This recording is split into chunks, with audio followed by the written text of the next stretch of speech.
Notre consultant s'est installé sur ce plateau et comme je l'ai dit, aujourd'hui nous allons parler de mode. Et nous sommes avec un styliste non des moindres. Eh bien, c'est Mélène Kofi, il est styliste, formateur, il est conseiller en images.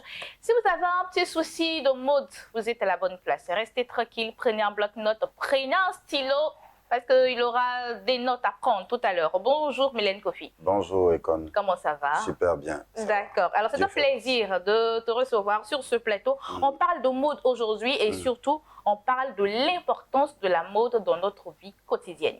Comment est-ce qu'on peut comprendre ça pour commencer? Bon, l'importance de la mode dans notre vie quotidienne, c'est tout ce qui nous entoure, c'est notre image. Voilà, c'est notre image. Donc c'est vrai qu'on dit l'habit ne fait pas le moine, mais on peut reconnaître le moine par son habit aussi. C'est ça. Voilà. C'est ça. Donc, on voit notre image en fonction de ce qu'on présente, de ce qu'on porte. Oui, oui, c'est comme... c'est-à-dire qu'on peut reconnaître le bonbon par son habillage. Voilà, donc tout ça, même la manière de faire l'emballage, tout ça, ça compte. C'est pourquoi est-ce qu'aujourd'hui, il faut beaucoup faire attention à ce que tu portes. Et puis, par rapport à ce que tu fais, tu dois rester dans une ligne de vêtements qui peut cadrer au fait. D'accord. Voilà. Alors, quel conseil on va donner à ces... On va dire, il y a beaucoup de personnes qui nous regardent aujourd'hui. Hein, oui. Des pasteurs, des fidèles, même des païens. Ouais. Voilà, tout le monde nous regarde. Effectivement. Est-ce qu'il y a une ligne de vêtements réservée à chaque catégorie de personnes? Bon, pas vraiment, mais je pense qu'il faut améliorer. Voilà, il faut améliorer parce que nous sommes sur une chaîne chrétienne. Il faut qu'on rentre un peu là-bas pour coacher un peu bon, nos souvent hommes on de dit Dieu. aussi, on dit bien s'habiller n'emmène pas aux siennes. Bon, la mentalité de certains chrétiens, donc la mode c'est pour le monde, c'est pour les païens, on n'a pas besoin de savoir bien s'habiller. Bon, du moment où tu es habillé, on ne voit pas ton corps nu, voilà, nous allez, on s'en va à l'église. Oui, on va à l'église. Oui, oui, effectivement. On dit que c'est pas l'habillement qui envoie au ciel. Mais en même temps, il faut bien se vertir. Comme le dit dans la Bible, l'or et l'argent appartiennent à Dieu. Donc, quand tu sers Dieu, moi, je pense que tu as tout à ta possession. C'est ça. Voilà, normalement. Donc, il faut soigner ton image. Tu soignes ton image parce que tu es un modèle. Tu es un modèle à suivre. Tu es quelqu'un qui allait piocher tu allais piocher des fidèles dans le monde et que tu envoies à l'église, voilà, qui viennent dans ton assemblée. Donc, tu as une manière de les encadrer. Voilà, tu as une manière de les encadrer, même dans l'habillement aussi, parce que ça compte. Quand on va dans la maison de Dieu, il faut s'habiller décemment. D'accord. Voilà. Quel genre de tenue peut-on porter? Oh, bon, il faut s'habiller décemment. Il faut s'habiller décemment. Aujourd'hui, moi, c'est pas pour critiquer, mais aujourd'hui, il y a des hommes de Dieu, par exemple. Voilà, comme je l'ai dit, ce sont des gens qui doivent être un modèle. Voilà, ils doivent être un modèle. Mais on a comme l'impression que souvent, dans des églises, l'homme de Dieu, le pasteur, est en concurrence avec les fidèles, même dans l'habillement. Excusez-moi si je dis ouais. Voilà, mais tu as comme l'impression qu'il est en concurrence. Voilà, mais parce que c'est vrai qu'il y a de jeunes pasteurs aujourd'hui, mais il y en a qui ont été, que Dieu a appelés. Voilà, il y en a que Dieu a appelés. Et puis, ils ont la prospérité, l'église grandit, il y a beaucoup d'argent. Et donc, aujourd'hui, ils peuvent se permettre de porter cette tenue. Mais ils doivent faire très attention. Parce que c'est les enseignants. Voilà, c'est les enseignants, c'est les gens qui se présentent devant une assemblée et qui prêchent. Voilà, donc, dans leur habillement, les fidèles ne doivent pas être distraits. Distraits par quoi? Distraits par son habillement. Ah bon? On voit par exemple des pasteurs qui sont habillés, qui sont élégants. Hein. Ils peuvent porter une coupe simple. Une coupe simple de pantalon, de chemise, de costume, mais assez simple. Ils peuvent même porter des tuniques, mais assez simples. Mais il y en a qui vont jusqu'à rajouter des chaînes qui pendent dans les poches. Il y en a qui se foutent. Et ils sont dans un pantalon slimé, un peu sauté, une grosse boucle de ceinture dorée, une montre à chrono dorée. Mais vous voyez que, bon, je ne sais pas de quoi parle le test. Là, nous sommes là pour enseigner, mais nous sommes là pour venir se faire voir. Voilà, parce que quand tu le fais, et après, même les fidèles sont distraits. C'est-à-dire que tout ce que tu dis, c'est plus ça qui les intéresse, mais ils sont en train de débriefer la marque de vêtements, tout ce que tu as porté là, ils font le calcul. Et après, on te dit, ah, mais papa, non, on dit là, tiens, non, mais tu as tué, non, mais tu t'es sapé. Puis, merci, mon fils. Tu as vu? Non, c'est pas assez important. D'accord. Donc, voilà. un pasteur, un enseignant ne doit pas se mettre en pantalon slimé. Non, non, si, on peut le porter, mais assez classique, simplement. Tu n'es pas obligé de mettre une grosse boucle de ceinture dorée. J'ai pas envie de faire mais voilà, j'ai pas envie de faire de la pub. Et il y en a même qui se coiffent, ils mettent le yomo et puis zigzaguer. Ils sont limités en zigzag, comme de la manière, même dans le coupé décalé. Je ne suis pas en train de dire que ceux qui sont dans le coupé décalé sont du monde. Mais il y en a qui sont quittés dans ce milieu-là, qui sont convertis, qui sont à l'église, ils ne veulent plus voir ça. D'accord. Et s'ils voient qu'on les ramène, si c'est l'homme de Dieu maintenant qui les ramène dans cet esprit, il dit, mais donc ici aussi on peut porter. Voilà. Et voir d'autres même qui sont dans des pantalons très slimés, sautés, avec une paire de chaussures en daim, le bout, il y a de l'or, tu as comme l'impression que le bout est doré, la semelle est dorée. Bon, tout ça, il veut se faire plaisir, il n'y a pas de problème.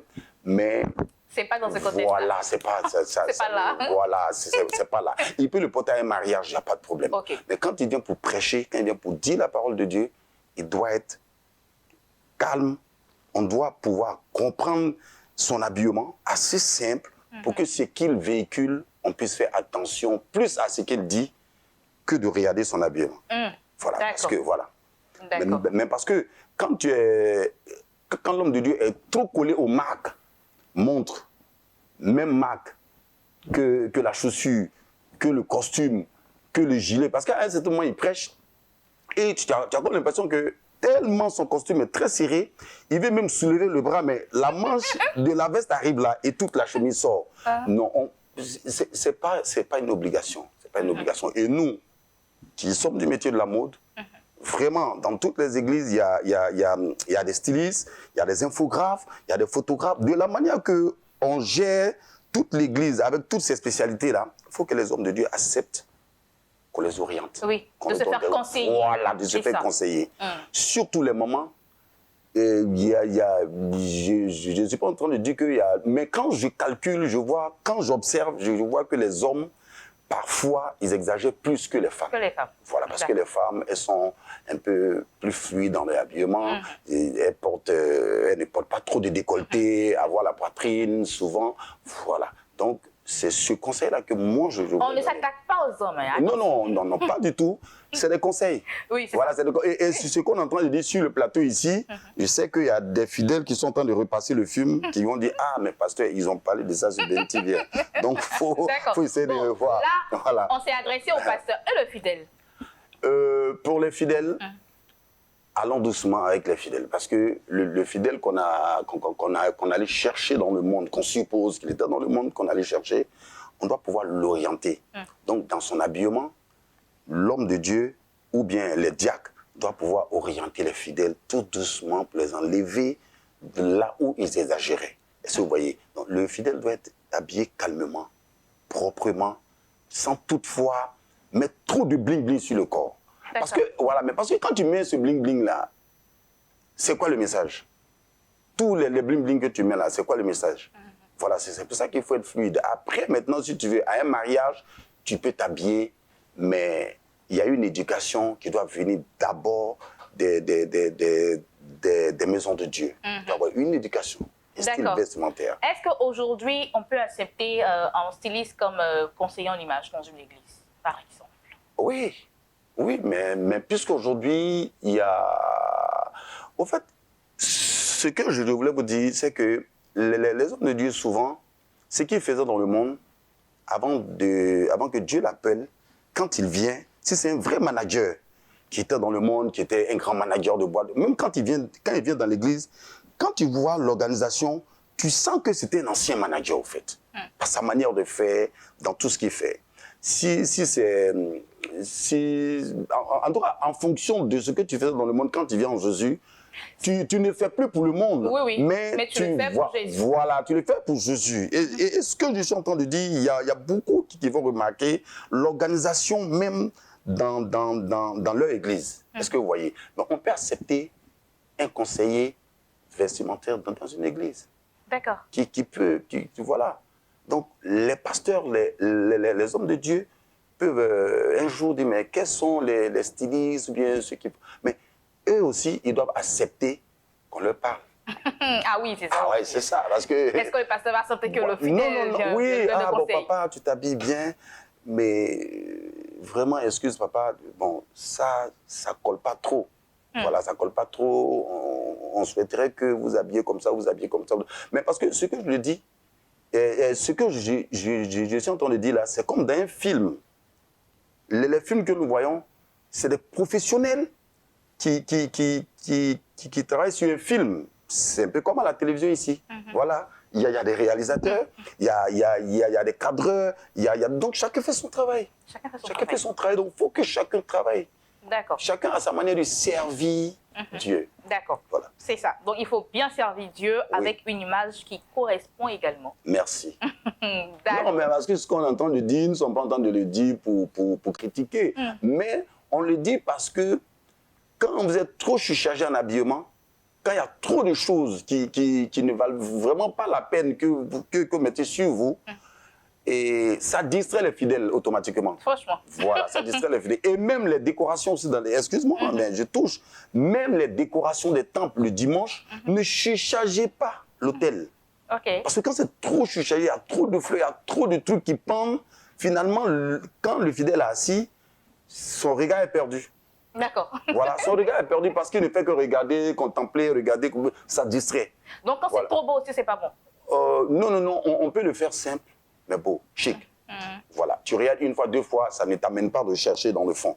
Mais souvent, derrière décoration, il y a décoration. Donc tu perds ton temps à regarder, et puis tu n'es plus concentré. Voilà, donc tout ça, c'est toute une organisation au fait. Voilà. D'accord. En tout cas, vous avez eu des conseils qu'il faut de la part de notre styliste, qui sera d'ailleurs avec nous dans le concours Afrimo. Eh bien, ce sera notre consultant dans ce concours-là. Qu'est-ce qu'on peut dire à tous ces candidats qui sont en train de s'inscrire, ces candidats qui vont bientôt venir pour faire ce concours? Qu'est-ce qu'on peut leur donner comme conseil? Ce que je voulais leur dire d'abord, c'est de ne pas qu'ils s'embrouillent au fait. Okay. Voilà, de vraiment pas qu'ils s'embrouillent. Parce que c'est un concours. C'est un concours où on a besoin des meilleurs. Voilà. Et chaque concours a des critères. Ces critères, il faut les respecter. Mais je crois ça sera la deuxième édition. Oui, c'est la deuxième édition. Voilà. Donc, il y a eu une première édition. Il y a des petits trucs à régler. Voilà, j'ai déjà même vu les vidéos, j'ai vu comment ça s'est passé. Donc, d'abord, c'est l'audace. C'est l'audace de ces jeunes-là qui viennent se frotter aux autres, qui viennent mesurer leur talent. Voilà. Mais parce que si tu ne vas pas à une compétition, tu ne peux pas connaître véritablement ton talent. Voilà, tu ne peux pas voir même ton niveau. Voilà, c'est pourquoi est-ce qu'il y a la Coupe d'Afrique, il y a la Coupe du Monde, il y a tout ça. Voilà. Donc, et le conseil que moi, je peux donner à ces jeunes-là, c'est de leur dire d'abord félicitations pour leur courage. Et puis, il faut qu'ils soient plus attentifs. Il faut qu'ils fassent réellement ce qu'on leur demande, dans les critères que nous allons donner. D'accord. Est-ce qu'on peut dire quelque chose sur les collections? Parce que là, on demande des tenues hommes et femmes. Yeah. Est-ce qu'on peut faire une tenue homme et femme sans toutefois parler de collection? Oui. Bon, d'abord, quand c'est une tenue de femme et une tenue homme, on peut parler de collection. D'accord. On peut parler de collection. La collection, d'abord, qu'est-ce que c'est? Au fait, quand on fait une collection, voilà, mais je vous explique, quand on fait d'abord, ça veut dire qu'une collection, c'est de présenter un nouveau style. D'accord. Voilà, on présente, ça veut dire qu'un nouveau style. Le styliste vient, il présente un nouveau style, une nouvelle tendance qu'il vient de créer. Ça peut être des couleurs, ça peut être dans la coupe, et ça peut être les matières qu'il a utilisées. Vous voyez. Donc, dans le cas d'espèce là, c'est comment on appelle, c'est la matière. Et je crois que c'est le pain. C'est le pain tissé qu'on doit utiliser là. C'est ça. Donc, ce que je voulais qu'on rectifie, voilà, moi, ce que je voulais apporter un peu comme petit tout cette année, c'est que quand tu regardes les vidéos l'année passée, le styliste travaille sur la tenue d'âme, par exemple, sur un pagne tissé, et après, on retrouve un autre pagne pointe, un truc imprimé en Chine, mais de l'autre côté, qui ne concorde même pas avec la matière. C'est ça. C'est-à-dire que les deux tenues ne se communiquent même pas en couleur. C'est ça. Or, et comme tu es d'accord avec moi, que quand on fait une dot, ou bien même quand on fait un mariage, que monsieur et madame doivent aller à l'église le dimanche, on retrouve les mêmes matières dans les tenues.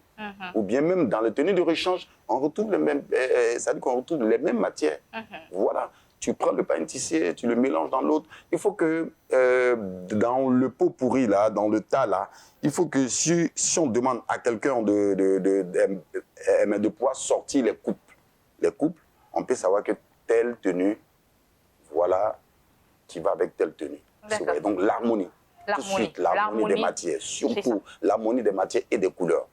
Ça, c'est le grand conseil à donner à tous les nouveaux candidats pour cette deuxième édition. L'harmonie dans la couleur. Oui, dans la couleur et même la matière. La matière. Voilà, quand on parle de la couleur, ce sont soit peut-être d'autres tissus qu'on prend pour mélanger, voilà, pour agencer, pour sortir quelque chose de beau. Voilà, et puis aussi, il faut savoir sortir les couleurs. Voilà, faut pas fatiguer la vue au fait. Ce qui est sûr, les candidats, bon, j'ai pas envie de vous effrayer, vous dire que vous aurez chaud, parce que je connais Mylène Coffey, c'est quelqu'un de très rigoureux. Donc, ça va chauffer dans les coulisses, hein, franchement. Ouais, surtout. Et puis l'esprit de créativité, il faut qu'il y ait plus d'esprit de créativité, parce qu'actuellement, la mode a pris une autre tournure. Chaque jour, chaque seconde, la mode évolue. D'accord. Voilà, donc c'est l'esprit de créativité qui va primer. En plus de l'harmonie, il faut qu'on joue plus sur les recherches. Pas faire des tenues déjà connues, déjà vues, ou rien d'extraordinaire. Voilà. Et puis, il ne faut pas trop surcharger les tenues. C'est pas parce qu'aujourd'hui, on parle de décoration qu'on va... Au fait, les décorations que nous voyons actuellement, surtout les jeunes créateurs, ce qu'ils font, ils prennent les dentelles pour cacher les imperfections. Est-ce que vous voyez? Voilà. Donc, on va miser sur la coupe. C'est ça. Une coupe bien faite, même qui n'est pas décorée, est plus appréciée qu'une coupe mal faite qui a été surchargée par la décoration, par la dentelle qui cache. C'est ça, c'est ça. Voilà. En tout cas, nouveau candidat, j'espère que vous avez bien compris. Alors, on va rappeler son titre. Il est styliste formateur, il est conseiller vestimentaire et il est styliste depuis 2001. C'est ça, hein? Ça va faire maintenant 23 ans, 23 ans, 24 ans. Oui, mais ça n'a rien à voir avec l'apprentissage. Oui, 10 ans d'apprentissage. 10 ans d'apprentissage et ensuite 23 ans en tant que styliste affirmé. Oui. C'est ça. Avec plusieurs prix. Avec plusieurs prix remportés également. Rêve de styliste avec une wax, sans faire de publicité. Sita au Bénin, en tout cas. On a plein de défilés. Hein. Plein de défilés partout dans le monde entier. Oui, beaucoup de défilés. Je sens que cette deuxième édition-là, les candidats auront un peu chaud quand même, un peu chaud dans les coulisses et au niveau des critiques. Parce que déjà, il a regardé la vidéo de l'année dernière et il a fait sortir tout ce qu'on n'a pas peut-être vu, qui nous a échappé. C'est sauté aux yeux de notre consultant. Voilà, d'accord. Alors, merci beaucoup. On va laisser les contacts pour toutes ces personnes qui souhaiteraient te rencontrer, avoir aussi quelques petits, on va dire, briefings, hein, avant le concours. Bien, des pasteurs, mais pourquoi pas? Parce qu'on a parlé des pasteurs aujourd'hui. Il faut avoir des conseils en fonction des tenues. Voilà. OK, donc on va laisser les contacts. Voilà, bon, mon contact c'est 07 47 50 87 34. 07 47 50 87 34. Maintenant, pour ceux qui veulent aussi, ils peuvent aller sur Google, ils tapent Mylène Coffey Styliste, ça sort. Automatiquement, vous aurez tous les contacts, toutes les pages. Voilà. Pour les beaux souvenirs de notre consultant de ce jour. En tout cas, merci beaucoup. Ça a été vraiment un plaisir de t'avoir sur ce plateau. Je pense qu'on va se revoir encore avant même de commencer concrètement le concours. Et pendant aussi le concours, on va faire quelques débriefings ici. Oui, de temps en temps. Après chaque présélection, on fera quelques débriefings sur ce plateau. Merci beaucoup, Mylène Coffey. Merci, et comme tu es superbement habillée, je devais te le dire. Merci. Voilà. Merci. Mais tu vois l'harmonie des couleurs, tout ça, c'est bon. Je ne peux pas m'habiller autrement pendant que je reçois reçois le grand Mélène Kofi sur ce plateau. C'est pas possible. C'est de ça parce que je sais qu'il va me braiser. Et lui, il dit les choses crues. Il va me braiser ici. Ça. Voilà, donc merci beaucoup. Merci. Et nous allons maintenant partir avec Espace Annonce.